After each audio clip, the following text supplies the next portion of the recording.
Valley High School, no stranger to high athletic competition, a high level of it. But a lot of strong opponents have stepped foot onto their football, their baseball fields over the years. Arguably, their biggest rival doesn't lace up, doesn't put on pads. It marches its way onto the field by way of Den Branch Creek. Flooding hitting their facilities over the years, and it's happened again. WSAZ's Alex Jackson sharing how Tug Valley plans to make a comeback. The hillside of Tug Valley High School in Mingo County, at just the right angle, you can catch a view of the school's fighting spirit. Valley Strong means that we will come back from this. It's a mantra the school is relying on even more after massive flooding from Den Branch Creek submerged the football field and its locker room in water. It's heartbreaking. Principal Douglas Ward has seen Tug Valley athletes reach the highest of highs against the sternest of competition.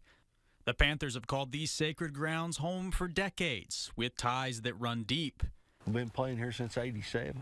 It's a community school, even though it was a consolidation from '87, but it has become, a community school. But for now, the screaming and cheering of a packed Friday night crowd has been replaced with the sounds of splashing mud. They moved me around. That fills the shoes, proving the point that arguably this athletically accomplished school's biggest opponent is Mother Nature. I'm not sure that we really know the extent of what needs to be done. The football locker room ripped apart. Insulation from the ceiling now dangles. Everything inside caked in mud.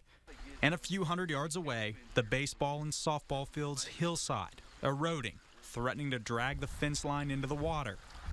Even from the bleachers, fans have been replaced with massive branches dragged from the creek all the way to the 8th row. Principal Ward estimates tens of thousands of dollars in damages. And as he looks to the field, he wants to prevent this from happening in the future. I just would like to see us, have a long-term plan rather than we're going to come back, we're going to fix this, and then it's going to flood again. Looking for changes that he says would ensure the school isn't facing this same opponent in future years. We're having real problems here. What's the logical thing to do? We're in the education business, but we need some help. We need, it's going to be money. It's going to be a lot of money. Despite it all, Ward highlights the togetherness of those in the community as a reason why Tug Valley will persevere. Our teachers here, we're blessed. We're very solid. And he says the students are setting the example for how to truck on during tough times. Kids are resilient. I mean, they tend to adjust better than we as adults do, I think. So while the aftermath of the flood casts a dark shadow on the Panthers' playing surface, the Tug Valley community says they will bounce back Valley strong. Alex Jackson, WSAZ, Mingo County. And the Mingo County school system says it will not be in session for the rest of this week.